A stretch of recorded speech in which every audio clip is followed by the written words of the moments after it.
Hey everyone, so I'll apologize right off the bat. I filmed this before I fixed my nails. I've got a couple videos still in the mix that I had done before finally doing that. So sorry they look like crap. But anyway, I was just playing around with this card and decided to turn the camera on while I was doing it. Totally experimenting here.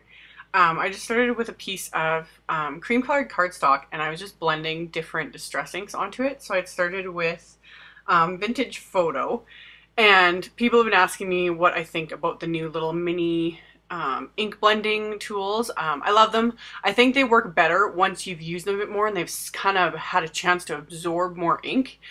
These ones are obviously brand new, so they're still a little bit streaky.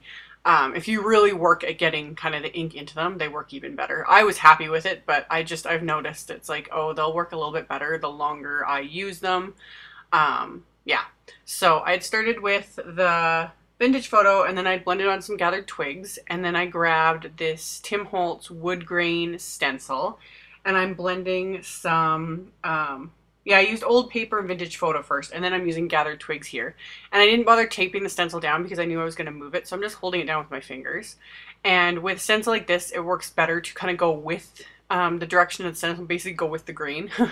So I'm just going back and forth with the blending tool and not in a circular motion, because there's all these little like really fine thin areas that would move if you went side to side or in a circular motion. So I just kind of got the ink on there, and then you can see this awesome wood grain pattern, and I just moved the stencil over to do this other piece. Like I said, I was totally playing around here. I kind of had a rough idea in my mind what I wanted to do to make this card, but more than anything, I just wanted to play with stencils and ink and embossing paste and all that fun stuff. So I had wiped off, actually no I didn't wipe the stencil off at all. I just moved it back, but slightly over, so it wasn't right over the wood grain that I had sponged. And this time I taped it down, and then I grabbed the Crackle texture paste that I had got in a recent haul video.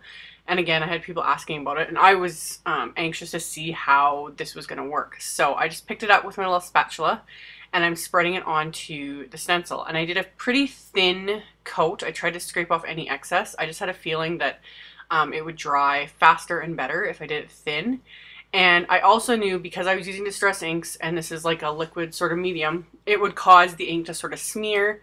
If you don't want the texture paste of any sort to pick up any color, you want it to stay white or whatever color it is, don't use it over distress inks, because these are obviously water soluble. But I knew it was going to do this, and since I was doing more like, you know, distressy, wood grainy, kind of masculine idea, I didn't mind that it kind of picked up a bit of the color and it kind of tinted it almost a kind of creamish color, which is fine. And then I set it aside to dry. It took quite a while to dry. I didn't exactly time it, but once it's fully dry there, you can see how it created this really fun crackle effect all on its own. So this is definitely one where you've got to set it aside and let it dry for a good hour, I think. I'm not even sure. I just set it aside and went and worked on something else. So when it was done, I decided to trim off that little bit, because with the texture paste, I couldn't exactly move the stencil and do another part without letting it fully dry. So then it would take twice as long. So I just trimmed off the part that didn't have the texture paste, and then I just adhered it to some dark brown cardstock. I used a fair bit of adhesive because it curls quite a bit with the paste. And then I grabbed some jute twine from my stash. I always like to use that on guy cards. It's more of a masculine sort of texture and not all girly and frilly like ribbon. So I wrapped that around and just tied it. And then I grabbed one of the sentiments from my new scripted sentiment set, the Happy Birthday, and another piece of brown cardstock. And then just used my anti-static powder tool to keep the embossing powder to stick only to the stamp sentiment, and ink that up with Versamark, which is a good clear sticky ink. You could use pigment ink for this as well, and stamp that into place. And then in my stash I had some Zing embossing powder that's called Butter. It's sort of a cream colored texture, or a cream color, and I thought that would be perfect for this card. So rather than like the stark white that I would normally use, so got that poured on, and as always using my coffee filters, and got that funneled back so I don't knock everything over, and made sure it was completely melted with my heat tool before trimming it down. And then I felt it needed something, so I trimmed down a piece of cream colored cardstock that I'm gonna adhere below that. But before I get to all that, I start kind of fiddling around with the size of the sentiment, like the size of the cardstock, and just trimming pieces down. And like I said, I had no real plan in my mind. This is just me fiddling. So before I get to adhering everything, I popped foam tape on the back of the main piece because with all that jute in the way, it just made more sense to kind of pop it up on a bit of foam tape. It would adhere better.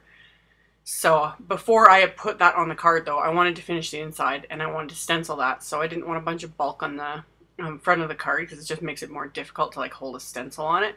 So I opened up my card base, which is always standard A2 size, so 4¼ by 5½, or really 11 by 4¼ and then scored at 5½, so it's a top folding card. Then I just grabbed the stencil again, and this one I used the vintage photo, so like the medium shade of brown, because I didn't want it too dark, and just sponge it on the inside, so I've got that fun wood grain texture there on the inside of the card, but it's light enough you can easily write over it with a ballpoint pen. And I just left it at that. And then with the tape, the painter's tape, it always helps to kind of peel it off at an angle so it doesn't tear your cardstock.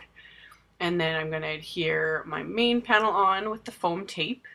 And then for the sentiment, I'm going to apply some adhesive and adhere that little strip along the bottom. And I found it was just easier to actually line that up with my little grid mat to make sure I got it straight. I'm usually good with eyeballing things, but I'm finding more and more lately. And it's usually because I'm in a hurry. I get things crooked. So my grid mat is like a lifesaver. So just apply a little more adhesive to that and pop it on. And then I grabbed just a teeny piece of foam tape there for the very edge there because it was popping up too high and I didn't want it to get bent. And that's all there was to it. So as always, there will be a link below the video to my blog post with links to all the supplies used so you guys can find them. So be sure to check that all out. And as always, subscribe if you haven't. Thank you guys so much for watching and I will see you all next time. Bye.